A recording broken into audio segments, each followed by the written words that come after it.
Can you hear me? Yeah. So thank you all for coming. And once again, I think one of the very important objectives for this session is to make sure that you meet your peers in the software business in Korea. So we really encourage you to take the time to exchange business cards and to get to know the people around the tables. There are some very innovative companies in the world. So today the theme of the event is growth without limits, and we wanted just to address first the journey to get to this kind of growth, and talking about the transformation that is related to smart revenue growth. And first, I want to mention about a number which is a bit scary. 70% of digital transformation fail. Because the objective of today of my presentation is not to bore you with the 70% why they fail, but it's more to talk about the 30% who succeed and what they've done to be successful. So what drives revenue growth? I think this is a very simple question. I think it's important that we are all aligned on what are the options. And in fact, there are not 20 options to drive revenue growth. In fact, there are only 3 that are very common. The first one is quite obvious. You want to grow, you add customers. Right? This is very simple, very known.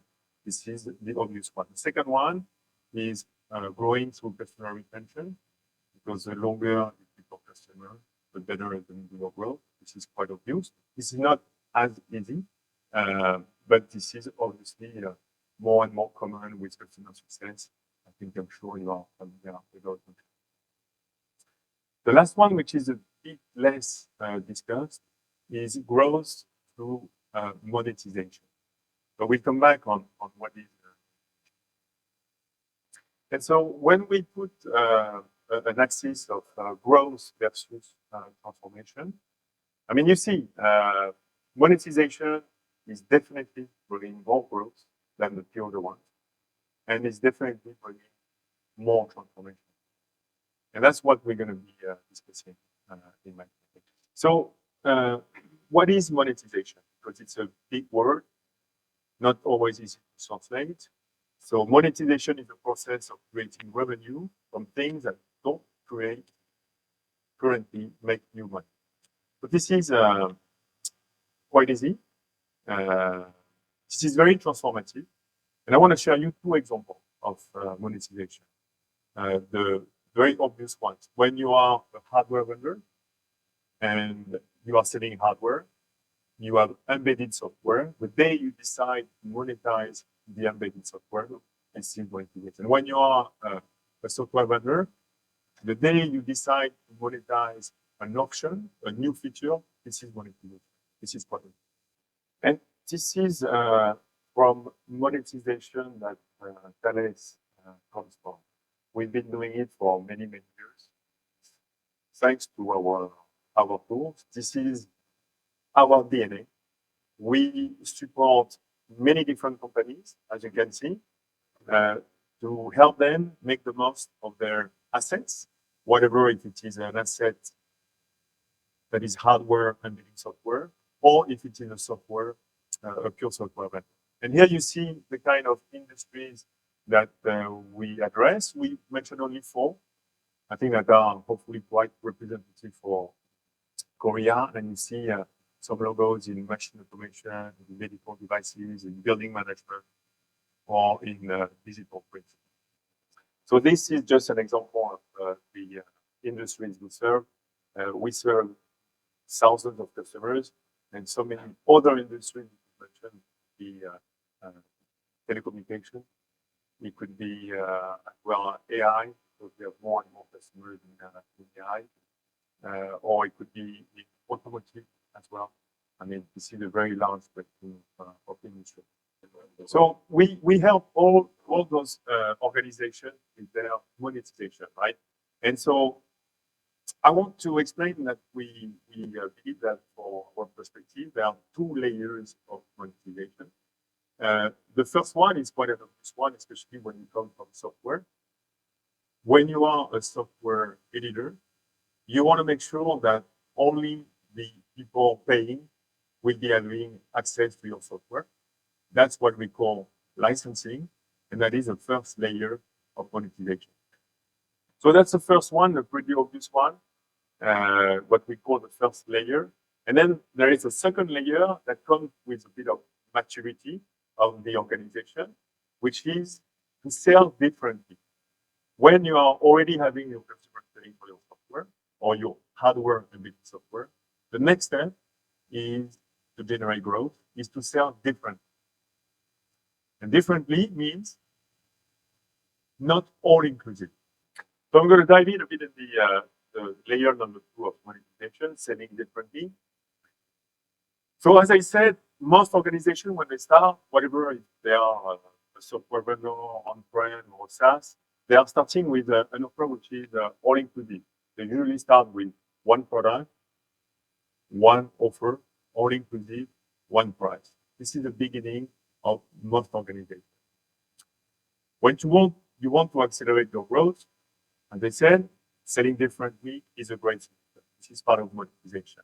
And here are some examples of selling differently. A lot of organizations, especially in SaaS, they go for good, better, best, which is a very obvious one.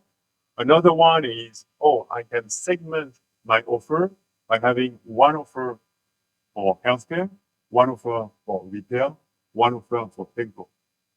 Or I can propose to my customers, really build your own.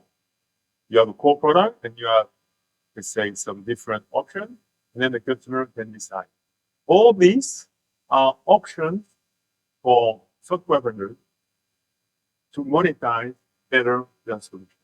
And this is what we enable with our solution. So the intelligence, the brain, to be able to create this kind of easy and agile packaging of offers is the solution we provide that is called entitlement management system.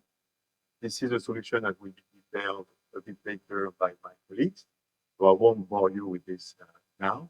But what I want to explain is what are the key challenges that are faced by organizations trying to change their offer. What they need to do, for example, if you say, hey, my competition is putting a lot of pressure on me, I want to change my offer to be more competitive. So maybe I want to transfer some of the feature options of my gold offer into my silver.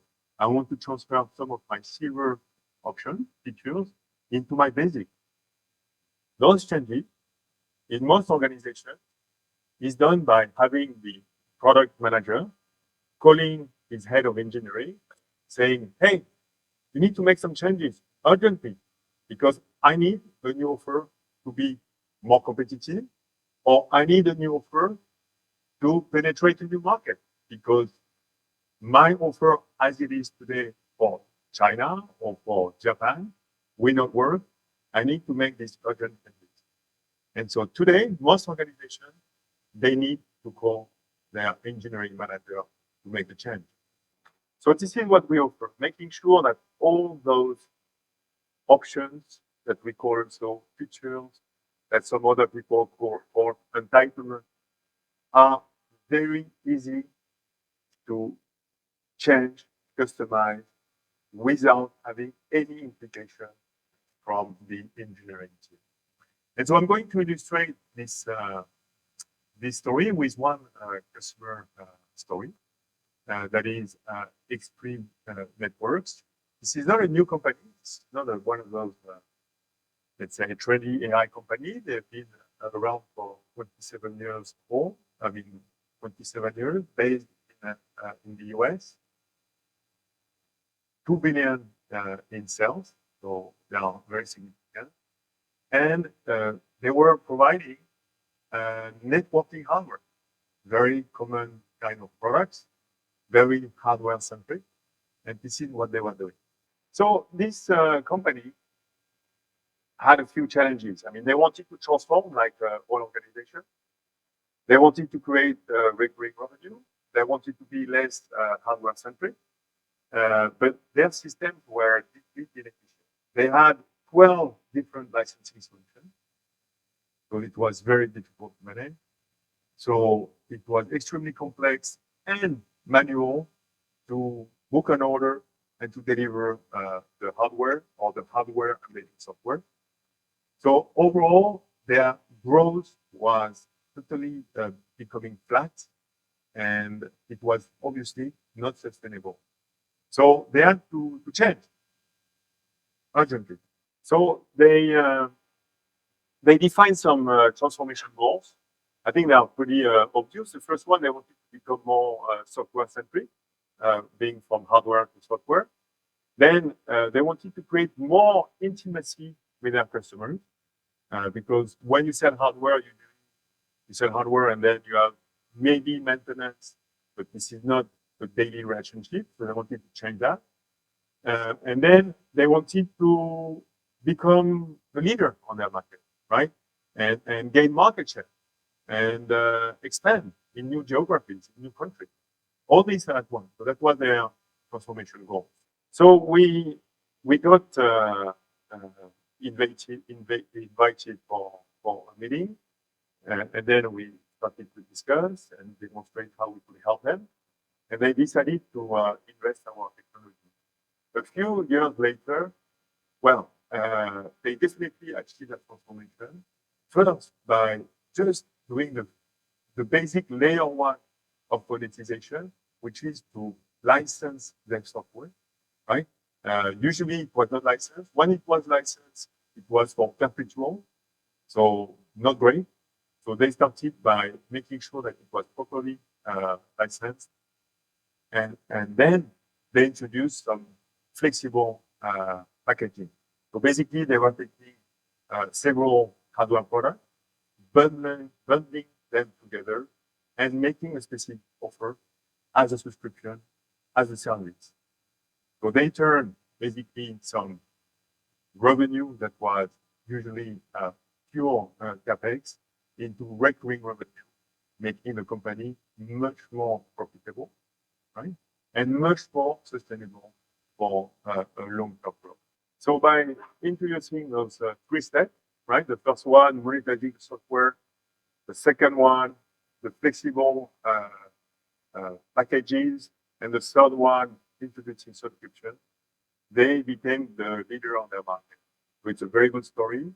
And I'm very proud that Thales monetization was being part of it. Now, this is just an example, right? Extreme Networks is just an example of a company that is purely in the transformation from hardware to software. But here we can mention some other names. Juniper, that is saying publicly, Sentinel transformer. We are now a software-centric company. They are also in the telecom space. QSC, they are in the world of audio for rooms like this, for concerts, and they were purely selling hardware. By implementing our solution, what they are saying is that they are not only a hardware company, they sell licensing. And the last one is HPE. So HPE is a well-known company in software, obviously. Basically, before implementing our solution, there were 18 different licensing solutions. It was a real nightmare for their customers to contract any software. Contracting any software was giving a different experience. So they felt the urgent need to implement one single solution to make the most of their software asset. And by implementing it, they jumped their customer satisfaction by 44%. So that's it for me. I wanted to make it quick and straightforward. And I want to thank you again for being with us today.